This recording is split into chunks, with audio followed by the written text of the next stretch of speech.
Welcome to another episode of Star Wars Galaxy of Heroes, and today we are on our 17th in-depth character review where we are looking at the exclusive Cassian Andor. Now, a lot of you know that Rogue One just came out, as well as Emperor Palpatine coming back to the game this week, so a lot of you guys wanted to see a Rogue One / Rebels week, and here we are. Electronic Arts was kind enough to go ahead and let me borrow these characters for a little bit so I can play around with characters like Jyn Erso, K2SO, as well as Cassian Andor. And as you guys know, Cassian Andor will be the next tournament character, so this video is to help you out in seeing if you want to go ahead and participate in that event. And on top of this video, please feel free to check out the other videos I just posted today of my initial reactions of the Rogue One characters, as well as Jyn Erso slaying the Rancor. But let's go right into this review and pull up the Hall of Fame and see where we stand so far. In our last review, we reviewed the Bounty Hunter Dengar in our last video for Bounty Hunters Week, and we placed him in the Knight category. Where will Cassian Andor fall in the Hall of Fame, and should those of us who will not have Cassian Andor for a very long time be worried that we will be Cassian Andorless for a long time? Well, stay tuned and all those questions will be answered soon. And as many of you know, the way we start off these character reviews is we look at the character history. And do not worry, I will not spoil anything of Rogue One, and all this information can be easily attainable from the trailers they released way before the movie. And Cassian Andor, he was born on the planet of Fest. Cassian Andor held the rank of captain in the Rebel Alliance, and his main purpose was to serve in the intelligence branch as an officer. Andor had contacts all over the galaxy to ensure that he was up to date on emerging issues on various planets and to keep a watchful eye on the Empire's developments. During his service, he encountered an Imperial security droid known as K2SO and reprogrammed him to serve as his trusty sidekick. In Rogue One, we see Cassian keep a watchful eye on Jyn Erso while also assisting in the plot to retrieve the Death Star plans. In Star Wars Galaxy of Heroes, we see Cassian Andor continue to carry on his capabilities to infiltrate the enemy lines and exposing their weaknesses in order to give his squad the upper hand while having his friend K2SO by his side to cover for him. And I will let the rest of you guys go ahead and watch the movie so you can learn more about him without my assistance. And going forward, let's talk about how we unlock this character. As of now, he is only tournament specific, and he will be the next tournament reward here. So that's why we're doing this review. But you also could get Cassian Andor in various premium packages, and one of them is valued at $99. And there's also another bundle that gives you chances to get shards of him for 1,199 crystals. So only get this pack if you're feeling very lucky, but other than that, it probably will not be the most efficient way to get Cassian Andor to 7 stars. Okay, so we know how we can unlock this character as of now, but is he worth it? Is it worth going through all the trouble of the tournament or spending a lot of money to get him? And to start that off, we are going to look at the stats of Cassian Andor before mods and abilities are even considered in the equation. And when looking at the pros list, we see that, he's shining in quite a lot of things. When it comes to speed, he is number 31. The average speed in this game is 127, and Cassian Andor, he is at 134, keeping him in the top 50% in the game. So definitely not a slow character by any means. Getting onto potency, he applies a ton of debuffs, as we will soon find out, and he's actually very, very high to potency, trying to crawl up to Count Dooku's level here. So Mr. Andor is number 3 in potency, and the average is 30%, and Cassian almost doubles this at 56% potency. So very good here, and he'll be able to apply a ton of debuffs, and because this puts him in the top 5% in potency. Keeping the list going, let's see how much punch will he put in your face, and we see quite a lot. When we look at the maximum damage here, the average is 5,453, and Cassian Andor is number 4, where he is rocking 9,801 as his maximum damage, which comes from his last attack, as we will soon find out. So again, he is in the top 5% in this category. Again, let's move on to something he'll be using a bit more often, and that is the maximum basic damage, where he is number 11. The average in this category is 4,251, and Cassian Andor, he is at 5,449. So this again puts him quite high on the table because this puts him in the top 15%. The last pro I want to mention is health steal. He happens to have 5% health steal, and as I always say, some health steal is better than no health steal like a lot of other characters in the game. Alright, so we got down to pros. What is he okay at? I mean, he can't be amazing at everything, right? Well, I'm actually looking at health and protection, and I'm putting it in the average category. Even though he will be below average in both of these, when you look at the median health or protection, he is actually just around it. All those tanky characters like General Kenobi and Shore Trooper are skewing the data for these categories quite high up there, but let's just go ahead and look at it. For health, when we look at the average, he is number 46 in health, with the average being 19,166. Cassian Andor, he's at 17,562, but when looking at the median health, he is actually doing all right here. So I'm putting this in the average category.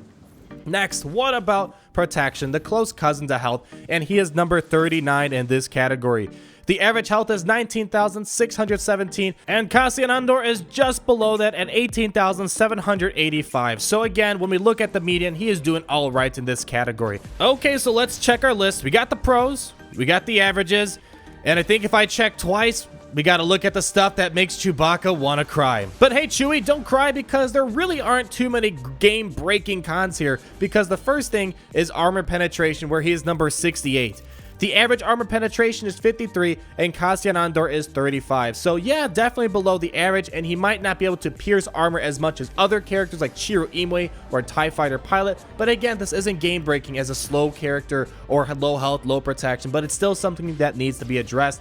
And one last con, and this is the big guy. This is where he is falling drastically in, and he is number 93 in armor. Bottom 10% stuff here, because the average is 227 for armor, and Cassian Andor has 169 armor, so he will take more damage than usual, unlike other characters like Fives and Old Ben. So numbers don't tell the full story, as all of us know, so that's why we have to go ahead and look at the kit to put things in a better perspective. And with Cassian's kit, we see that the developers took his talents of being able to crack open the enemy team through various debuffs, and he also ensures that his squad is ready to battle by granting powerful buffs at the start of the game. And he also taps into a strong relationship with his friend K2SO and backs him up when he is attempting to distract enemies.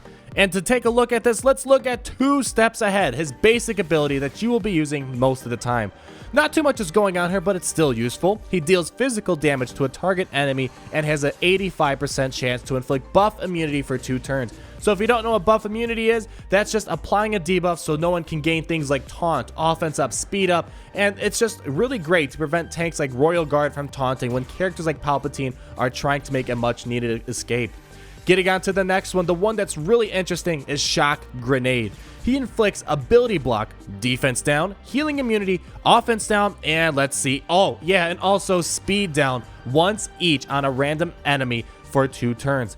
If the primary target is Empire, then he exposes them for 2 turns. And hey, if K2SO is present, he is called to assist, and then he gains 20% turn meter for each debuffed enemy.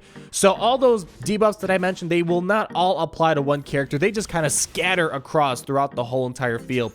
And then, as we'll see with the next thing here, it gets even better, because this actually has a 2-turn cooldown, so it's great to control the enemies on the other side of the field, but then you can go ahead and move on to Crippling Shot, where you can deal special damage to a target enemy, and then for each debuff present on the other enemies, he inflicts that debuff to a target for 1 turn, and this has a 3-turn cooldown. So the best way to use Cassian Andor is just start off a Shock Grenade, so you put those debuffs down, get turn meter, and then hopefully follow up with Crippling Shot right away. Because what happens here is, let's say there's speed down, expose, ability block, offense down, all that stuff scattered on the enemy team. Well, Cassian Andor will go ahead, hit one enemy with this Crippling Shot attack, and then take all those debuffs, string them together, and put them on a target enemy. So very deadly. I got some initial reactions on this, and I was very impressed by this. So you can take a lot of things and just target them towards one enemy.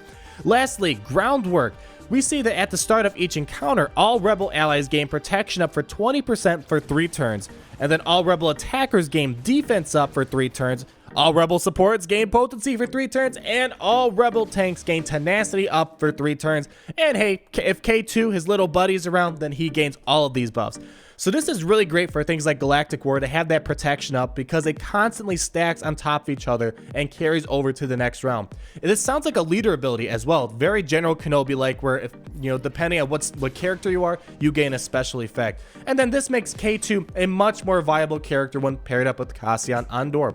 Alright, so there's one more thing before I get to my subjective review, and that is the gear. How much pain, how much suffering, how much will it take to take you over to the dark side because of all this pain and suffering? Well, this will tell you all about that. Looking at the raid gear, everyone can get to gear 11, and the average raid gear is 3 pieces, and Cassian Andor needs his first piece at gear 8, and he starts needing a Mark 5 droid collar at gear 8, and then later on he will need a Mark 6 Nubian design tech, and lastly a Mark 7 Nubian scanner. So pretty much on average, nothing too crazy.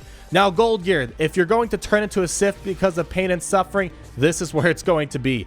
The average amount of gold gear in this game is 200, and Cassian Andor needs 440 pieces. He needs a lot of gold gear to get from gear 10 to gear 11, and pretty much most of it just consists of Mark 8 biotech implants. He needs a lot of those, so if you're planning on getting to gear 11, just know it's going to be a long time before you get there. Next in the spectrum of colors, we have to look at the purple gear, and we can suck in some of those tiers because it looks like we are okay here. The average amount of purple gear is 1,110, and we are actually below this with Cassian at 890. And fortunately, he has a variety of purple gear, not too much. Doesn't need a million stun cuffs, doesn't need a million hypo syringes, but he does need a couple of Mark 3 CNR holo projectors. More specifically, he will need 40 of those, and Mark 3 Carbonite sensor rays, he needs about 100 of them, and then most of everything else is just random assortment of things.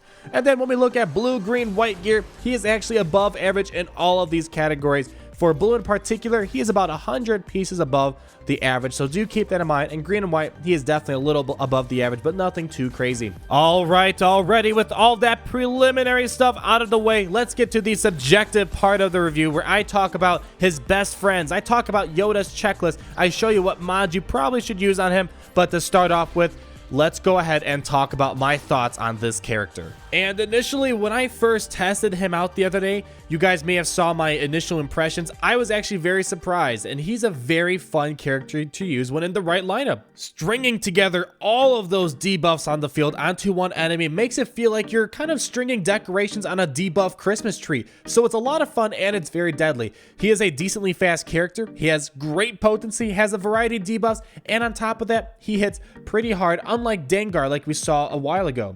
Should you and I be worried that we might not be able to have him because you may not be able to spend the money like me, or you might not be able to place high in the tournament? And I think the answer to this is no. He is not a game-changing character like General Kenobi, Chiro Imwe, Wedge, and the Biggs rework, but he is just a great support character and appears to be designed more towards a Jyn Erso lead.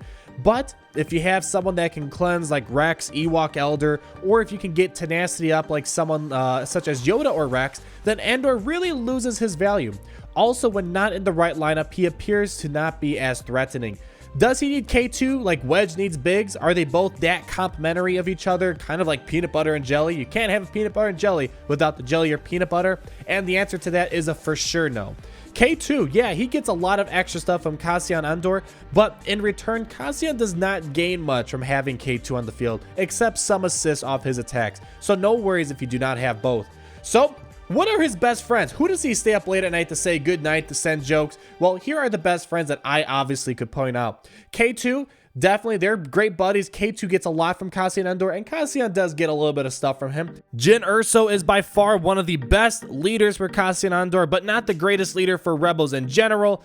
Baze, mainly because Baze can apply speed down, and then, hey, Cassian Andor could just go ahead and string that to someone later. Literally, any debuff character to tie in their debuffs with Cassian Andor is a great character to pair up, but these are kind of the most obvious ones that I could point out, and feel free to go ahead and add your own, but these are definitely the big ones, and obviously most of them are Rogue One because he was designed with Rogue One in mind.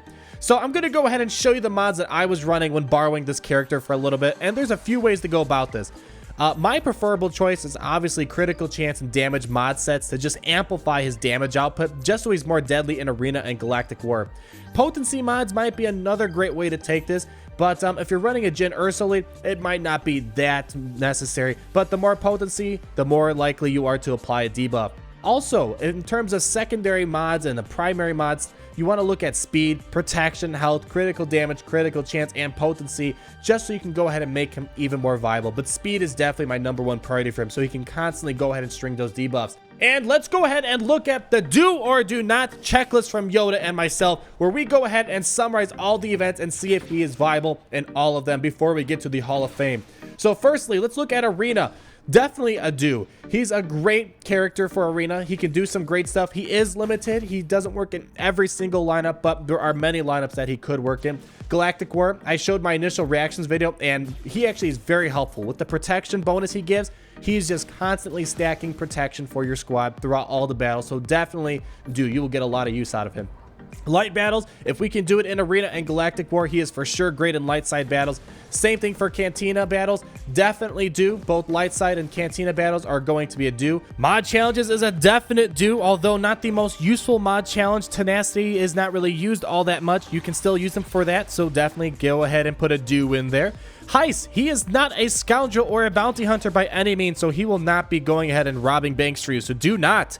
Ships, yep, that's a do right there. Although you will need Jin and K2 to use the ship, so you might not be able to get him. If you're missing one of the characters, you will not be able to ride that ship to glory. Rancor raid, it's kind of up in the air. Unless you're using a Vader Zeta lead where he can pile up the debuffs, then he does not seem to be too helpful. Even in a Jin lead, he doesn't really provide too much because the Rancor is mostly turn meter removal, and so I'm going to say do not, but you might be able to use him in very slight instances, but he won't be game-changing for sure. AAT raid, I'm going to say do, but I say that very lightly. He is not the best character by any means necessary, but he can be helpful for phase 3 of the AAT raid, so he can apply lots of debuffs, but again, definitely not a top choice. So don't worry if you don't have him. He's not like Chirpa, Palpatine, anything like that, so he will not be game-changing in any ways. And here we go, guys, the moment you and I have all been waiting for. Let's go ahead, pull up the Hall of Fame, and see where we are going to place Cassian Andor in the Hall of Fame.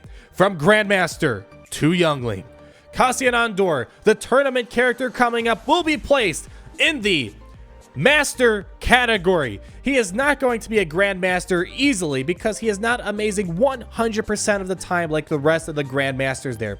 Also, not a must-have character, but he has a very good kit, does great damage, and definitely can turn the tide in your favor if you cannot control the wildfire of debuffs that he can apply. So if you cannot get him in the tournament, if you cannot buy him, do not worry because you are not missing all that much. If this was someone like General Kenobi, then yeah, you and I, we might be in a lot of trouble, but that's not the case here. So there you have it, folks. That is our Cassian Andor review, and there is more exclusive content heading your way between in-depth reviews and other videos I have planned out. So in terms of Rogue One characters, please comment down below on what you'd like to see. I've already reviewed Chiro Imwe, now Cassian Andor. We still have Jin Urso, K2SO, as well as Baze Malbus. So please, if you enjoyed this video, go ahead and drop me a like, comment down below on what you think of this character, what should the next Rogue One character review be, or what should the next week's in-depth character review special be all about. Please let me know. I want to hear your guys' thoughts. And lastly, please do subscribe, and we will talk again soon. Peace out.